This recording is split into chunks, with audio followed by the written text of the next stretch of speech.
Ligier, je m'appelle Peggy Frankston, on est à Deauville en France. L'interview se déroule en français, on est sur la cassette numéro 2. Alors, votre sœur Cécile est restée chez le médecin rue de Rivoli et puis elle est revenue à la maison et votre mère a dit qu'il faut l'envoyer en zone libre. Oui. Et l'envoyer en zone libre. J'avais des cousins qui étaient à Pau. Elle dit, écoute, essaye d'aller voir Anna et essaye de te cacher à Pau. Et elle a trouvé un passeur. Vous savez, les gens se débrouillaient. Elle a trouvé un passeur qui était quand même honnête, qui lui a fait passer la zone libre. Elle est arrivée à Pau. Elle a rencontré quand même d'autres jeunes, enfin des Français qu'elle connaissait. Elle est restée un peu à Pau. Et ça, c'était donc au mois de juillet. J'ai une question, excusez-moi. Du fait que le petit Bernard était caché chez des gens à la campagne, Oui. Je comprends que la famille aurait voulu qu'il reste avec des gens qu'il connaissent, mais n'empêche qu'il était probablement plus en sécurité à la campagne, non? Mais on ne le savait pas. Nous, on était sûrs qu'on ne prendrait pas mon père. Il avait 72 ans. On s'est dit, mais c'est un homme âgé, on ne va pas le prendre. Et on nous laissera avec lui. Vous pensez bien que si on avait imaginé des choses pareilles, on n'avait peut-être pas les moyens de partir, soit à l'étranger ou même en zone libre, mais on aurait fait des pieds et des mains et on ne serait pas resté. On n'aurait pas attendu.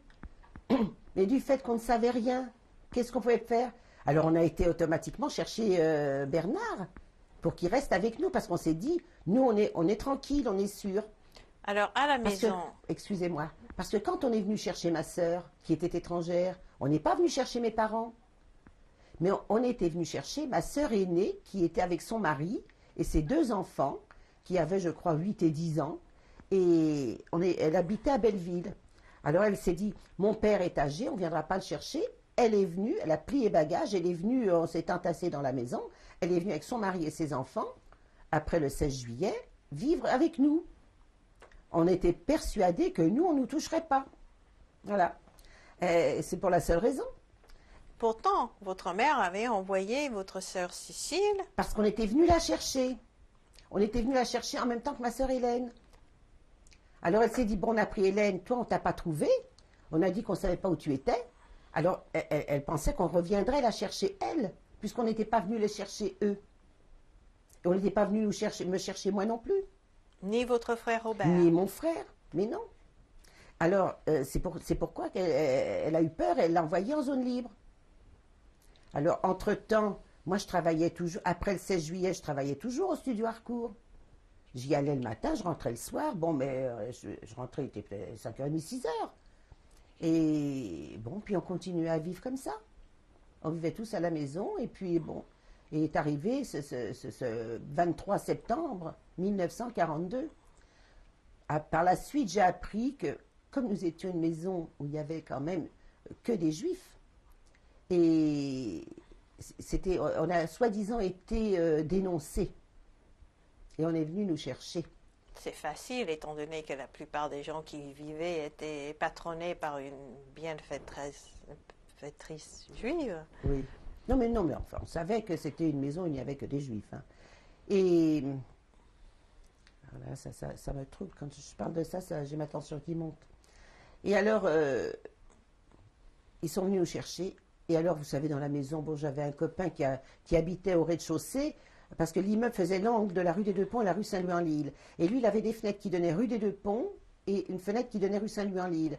Et quand il a vu tous les cars de police qui arrivaient et qui rentraient dans la maison, il est vite monté chez nous et il a dit, Madame Widerman, vous savez, je viens chercher Madeleine parce qu'il y a la police, on vient nous chercher. Et moi, je vais me sauver. On va se sauver par la rue Saint-Louis-en-l'Île. Je vais l'emmener chez ma sœur qui habitait au Châtelet. Ma mère lui a dit, Prosper, tu es très gentil, mais Madeleine, elle reste avec nous. Mais on ne savait pas où ils iraient, on ne savait rien. Elle dit, elle reste avec nous, elle ne voulait pas qu'on se sépare. Et bien lui, il est parti, puis il ne s'est pas sauvé par la fenêtre et on l'a pris. Parce qu'il pensait que je partirais aussi. Et il est parti dans le convoi. Et, alors quand vous pensez la police qui montait, qui descendait, les enfants, ça criait, ça riait, oh, on vient nous chercher, tout le monde était inconscient. Alors, il y avait une voisine qui avait les toilettes dehors aussi. Nous avions les toilettes dans l'appartement. Elle avait les toilettes dehors, j'entends, elle dit, oh ben on va peut-être essayer de se cacher dans les toilettes. J'ai entendu ça. Je dis à ma mère, écoute, je ne peux pas partir avec vous. Donne-moi les clés de chez Paulette, je vais monter me cacher là-haut. Quelle présence d'esprit. Mais non, mais c'était inconscient, c'était insouciant. Je ne peux pas vous dire que j'avais une présence d'esprit, je sais pas. J'avais Mais une votre peur. mère venait de dire qu'il Oui, fallait qu'elle que voulait- vous mais restiez oui, avec... et tout d'un coup, je sais pas, une peur bleue. Je sais pas, je ne pourrais pas vous dire quel instinct m'a poussé à dire ça. Ma mère, intelligemment, elle m'a donné les clés. Elle m'a dit, bon, ben, monte te cacher. Et au départ, elle ne voulait pas que je parte. Alors, c'est incompréhensible tout ça. Ça paraît un peu mélangé, mais les choses étaient telles que. Je suis donc montée dans ces toilettes. Mes parents, je ne sais pas comment ils ont fait, ils ont plié bagages. Je ne pourrais pas vous dire, puisque je suis partie, j'étais dans les toilettes.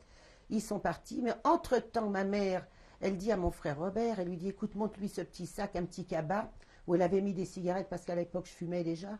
Elle lui a mis des cigarettes, un peu d'argent, et puis peut-être des papiers, je ne me souviens plus ce qu'il y avait exactement. Je me souviens juste des cigarettes et d'un peu d'argent qui m'a sauvée quand même. Et il m'a monté ce cabas, et j'ai même pas eu la présence d'esprit de lui dire reste avec moi. Ça m'a travaillé pendant toute la guerre. Pourquoi je ne lui ai pas dit de rester avec moi? Il est remonté une seconde fois, et alors, on lui a, vous savez, il y Votre avait frère Robert. mon frère Robert. Il y avait tellement d'allées et venues dans cette maison, et puis ça criait, et puis il faut se dépêcher. Alors, il est remonté une deuxième fois pour me dire, tu sais, il y a la dame qui habite, la dame aveugle qui habite au 4e sur le même palier, on ne l'a pas prise. Je sais qu'on ne l'a pas prise, elle reste avec son mari. Demain matin, tu rentreras chez elle, tu regarderas par la fenêtre pour voir si la maison n'est plus gardée, et puis tu iras vite chez Jacques, donc chez mon frère aîné, qui habitait à côté de la rue des Pyrénées, rue Orfila, qui est décédé, il est décédé maintenant. Lui. Et il me dit, bon, tu fais comme ça. Et une deuxième fois, je lui dis pas de rester avec moi. Mais j'avais quand même 17 ans, presque 18 ans. Mais l'égoïsme, ou je ne sais pas, je ne pourrais même pas dire, un instinct, un mauvais instinct. Quand je lui en ai parlé la dernière fois, il m'a dit, tu m'aurais dit de rester, je serais peut-être pas restée quand même. Je serais peut-être partie avec les parents. Et le lendemain, alors, il pleuvait, il tombait des cordes, ce 23 septembre 42, c'est l'horreur. Et j'avais un oncle qui habitait dans l'autre bâtiment de la maison. Alors, il entendait tellement de bruit, il est descendu de chez lui en bras de chemise. Et j'ai entendu, j'étais au 4e étage et la fenêtre donnait sur la cour, j'ai entendu des agents qui disaient, mais où est-ce que vous allez, monsieur? Il dit, ben, je vais dire au revoir à mon frère. Il dit, comment au revoir à votre frère? Vous remontez chercher vite vos affaires et vous redescendez. Il s'est fait prendre comme ça. Mais il y a eu des choses, c'est impensable. Quand les gens que vous connaissiez, il y avait déjà votre sœur qui était raflée le 16 juillet, et j'imagine qu'elle était envoyée à Drancy. Oui. Est-ce que vous aviez eu des nouvelles? Jamais. On n'a jamais eu de nouvelles. Peut-être qu'on avait peur d'y aller, je ne sais pas. On n'a jamais eu de nouvelles. Et alors, ce que j'ai pas raconté de ma sœur quand on est venu la chercher, et que mon amie Paulette m'a dit, tu sais, ils l'ont emmenée à l'école rue de Moussy. Rue de Moussy, ça donne dans la rue des Archives à l'hôtel de ville. Et j'ai entendu ça. Je suis montée à la maison, je dis, bon, je vais voir Hélène, je vais voir Hélène. Et c'était donc au mois de juillet. Et j'ai couru jusqu'à l'école rue de Moussy. Je suis rentrée dans l'école, on m'a laissé rentrer, et je l'ai vue. Elle me dit, mais qu'est-ce que tu viens faire là? On n'est pas venu te chercher, mais qu'est-ce que tu es venu faire? Je lui dis, je suis venue te voir, je sais pas, je lui ai donné quelque chose, je ne pourrais pas vous dire quoi. Je lui ai donné quelque chose, et on a été, pour bavarder un peu, on a été dans les cabinets des enfants, vous savez, à l'école, ça me paraissait tout petit, puisque on a été, on a parlé là, et puis quand elle a entendu dire, ça y est, allez, tout le monde dans les cars, elle est sortie des toilettes, elle me dit, toi tu pars, on n'est pas venu te chercher, tu pars, et elle est partie une deuxième fois, le destin. Elle est partie une deuxième fois. On ne m'a même pas demandé, on lui a demandé, mais où est-ce que vous allez? Elle m'a dit, elle est française, elle. On m'a laissé sortir. Si elle avait dit qu'elle était française, elle aussi, elle serait sortie. De là, elle a été à Drancy. Elle a été à Drancy. Et alors, on n'a eu aucune nouvelle. Et elle est restée, par la suite, on a su qu'elle est restée à Drancy jusqu'au 18, elle est restée, jusqu'au 18 septembre. Elle est restée 2 mois à Drancy. Et nous, on n'avait aucune nouvelle, rien. Alors, vos parents étaient partis avec votre frère. Alors, et le petit Bernard, Alors le petit Bernard, quand je suis montée me cacher dans ses toilettes, je dis Bernard, viens avec moi, on va partir, puis après on partira, on ira voir ton frère Henri. Il m'a dit, alors ma mère lui disait, mais vas-y Bernard, va avec Madeleine. Il lui a dit, Madame Willermann, moi je reste avec vous. Et puis si on me fait quelque chose, je me cache, ça me restera toujours, je me cacherai sous votre robe, il disait. Ça, je le revois. Il ne voulait pas aller retrouver son père, il ne voulait pas venir avec moi. Il m'a dit, je pars avec vous. Et bien, il est parti avec elle. Et on l'a envoyé avec eux, tout de suite. Parce qu'ils sont arrivés à Drancy et tout de suite, ils s'étaient... 2 jours après, ils sont restés 2 jours à Drancy. Et c'est de là qu'ils ont su que ma sœur est restée à Drancy. 8 jours avant la déportée, ils l'auraient vue encore. Alors forcément, quand ils sont arrivés à Auschwitz, bon, ça, mon frère n'en a pas parlé. Quand il est revenu de déportation, il est resté muet longtemps. Il n'a rien dit. Après, il nous a donné tous les détails. Tous les détails. Et alors, quand ils sont partis de Drancy, on leur a dit qu'ils allaient dans l'Est. Ça, je l'ai su d'après la lettre qu'il a laissée. Dans le train, je ne sais pas d'où il avait une feuille de papier et un crayon. Ma mère lui a fait envoyer un mot à mon frère parce qu'elle savait où il était. Elle dit, alors il a jeté une lettre je sais même pas comment il a pu jeter une lettre par ce wagon, dans ce wagon à bestiaux où ils étaient. Il a jeté une lettre que mon frère a reçue. Il y avait quand même des gens qui ont ramassé les lettres et qui ont envoyé au destinataire parce qu'il n'y avait pas de timbre, il y avait juste l'adresse, le nom et l'adresse. Mon frère a reçu cette lettre, il l'a gardée précieusement. Et quand je l'ai du reste ce document, et quand mon frère est revenu de déportation, il lui a montré cette lettre qu'il a fait photocopier et qu'il m'a donnée. Et là, il écrit qu'ils ne savent pas. Il dit on va peut-être rejoindre Hélène dans l'Est. On va peut-être retrouver Adèle et Bernard. Et là, il a été déporté donc avec mes parents, le petit Bernard, ma sœur Ida et son mari, et ses 2 enfants. Bernard et Edmond, 2 petits, qui ne voulaient pas se cacher non plus. Parce que malgré tout, on leur a demandé, ils étaient tous ensemble, ils sont partis. Et je ne pourrais pas dire quel instinct m'a poussé. Bon, de toute façon, tous ceux qu'on est restés là, on est des miraculés. On a eu un destin incroyable, parce que bon, ça c'était en 1942. Et puis j'ai quand même survécu, je suis là. Et puis j'ai eu d'autres péripéties. Alors, et je m'en suis sortie. Il fallait avoir une chance incroyable pour s'en sortir. Et les pauvres déportés qui sont sortis, qui sont revenus, il fallait qu'ils aient aussi une chance inouïe. Ça vient de quoi? On n'en sait rien. C'est la chance. C'est le destin. Le destin, ça veut dire quoi? On n'en sait rien. Hein? Alors le matin après le 22 septembre ou le 23 septembre. Le 23 septembre. Alors vous êtes Il s'est sorti arrêté des de pleuvoir. toilettes. Je suis sortie des toilettes et je suis allée voir cette dame aveugle avec le monsieur. Je lui dis, écoutez, voilà, je me suis cachée là et je vais regarder pour voir si je peux partir. Et vraiment, j'étais inconsciente. Alors, j'ai pu partir de la maison et je suis allée, mon premier instinct, c'était d'aller au studio Harcourt, à mon travail. Je prends mon petit cabas. Et je vais pour prendre le métro, j'ai attendu que le premier métro arrive, il était 6h du matin. Et il faisait jour, parce que c'était l'été, à la fin de l'été. Je vais pour descendre dans le métro. J'ai vraiment une chance inouïe. Je vois des agents de police qui remontent du métro, ils allaient à leur travail certainement. Je les vois en bas, je change de direction, il y avait un métro en face, je vais prendre le métro en face. Vous aviez toujours votre étoile. Oui, je l'avais sûrement, mais sûrement que je l'avais caché. Je n'avais pas marché comme ça. Je l'avais certainement caché, mon étoile. Hein. Puis après, j'ai dû l'enlever. Mais j'avais pas de faux papiers. J'avais pas de faux papiers à l'époque. Et je suis arrivée au studio Harcourt, j'ai attendu, et je suis arrivée, et j'ai dit, j'avais des copains là-bas avec qui je travaillais. Alors, je leur ai dit ce qui m'était arrivé. Je me cachais, on se cachait, pourtant je ne me suis même pas cachée que j'étais juive. Et il m'a accompagnée jusque chez mon frère après, et je suis arrivée chez mon frère Jacques. Je ne suis plus retournée travailler, bien sûr. Hein. Je suis arrivée chez mon frère Jacques. Et puis, je suis pas restée très longtemps. Non. Je suis restée quelques jours et je lui ai dit, écoute, je peux pas rester à Paris, je peux pas rester à Paris, il faut que je parte. Je vais aller retrouver Cécile. Comme j'avais un petit peu d'argent sur moi, je pourrais pas vous dire, je ne me souviens pas comment j'ai trouvé un passeur. J'ai été voir des gens.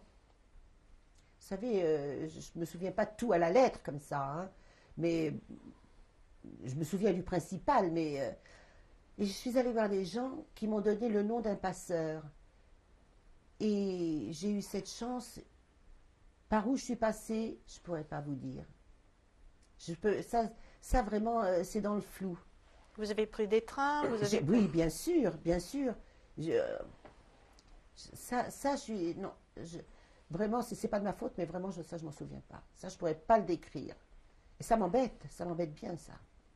Et vous êtes parti quelques jours après Quelques jours après le 23 oui, septembre oui, 40. quelques jours après cette rafle, je suis partie. Et Vous avez rejoint votre sœur j'ai Cécile. rejoint ma sœur Cécile. Mais la pauvre, ce qu'elle faisait là-bas, je sais pas exact, je sais pas. Et Vous avez dit que plus tard, elle était dans le maquis. oui, mais bien après, bien après. Je me repose un peu parce que j'ai la tête qui tourne un peu.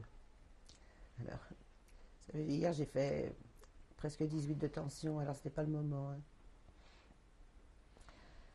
Alors, de là, je lui ai dit, tu sais, je suis venue te voir, mais je vais aller retrouver Henri, le frère de Paulette, qui est à Marseille. Alors, de Pau, je suis allée à Marseille, et comment j'ai eu son adresse?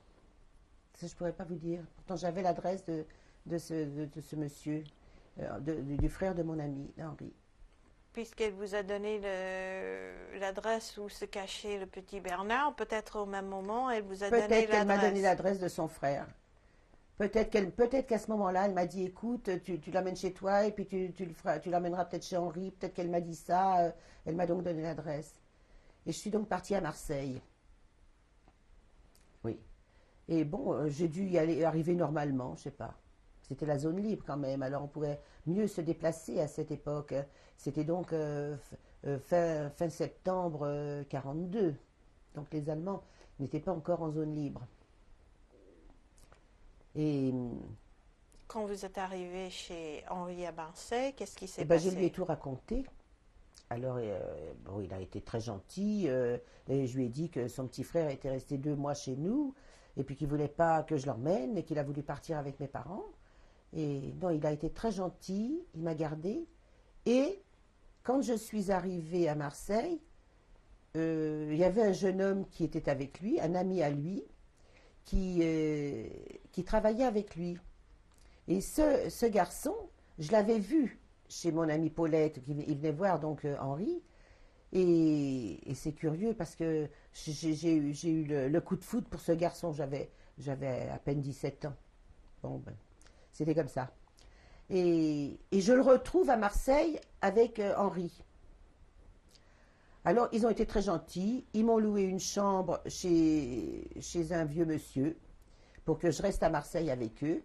Ils travaillaient, ils avaient un atelier, ils faisaient de la maroquinerie. Je montais les voir. Et enfin, ils ont été très gentils avec moi. C'était donc fin septembre. Fin septembre, même début octobre. C'était courant octobre déjà. Et puis, je suis restée avec eux. Et entre-temps, donc le jeune homme qui était avec Henri, qui s'appelle Jean, qui est devenu mon mari par la suite, avait une sœur et il a fait venir sa sœur à Marseille, qui est restée avec moi. Elle n'est pas restée très longtemps. Je suis restée 3 mois à Marseille et de là, Jean, il me dit, écoute, si tu veux, viens avec moi, je vais voir ma mère. Et elle va pas, ça va lui sembler louche que je j'emmène une jeune fille, je vais lui dire qu'elle était ma fiancée. Et il m'a donc emmené chez sa mère, qui était en résidence forcée à côté de Périgueux, au temple l'Aiguillon. Alors, comme on pouvait se déplacer en zone libre, on y a donc été. Mais de là, je crois qu'il m'a fait... non, c'est après qu'il m'a fait la carte, je crois. Et puis, j'arrive chez sa mère, il me présente, elle me dit qui est ma famille.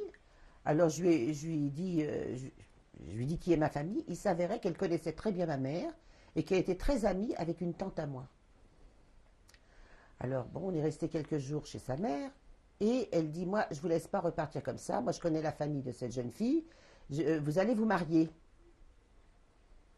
Comme ça, c'était comme ça. Vous savez, on n'allait pas, on couchait pas comme ça avec les garçons à l'époque, hein. Alors, on était mariés. Elle nous a mariés, elle a quand même risqué, elle a été très gentille, hein. Elle a risqué, elle était en résidence forcée, donc elle n'avait pas le droit de sortir de ce petit village. Elle nous a emmenés à Périgueux. Elle a trouvé un rabbin qui nous a mariés dans une cave.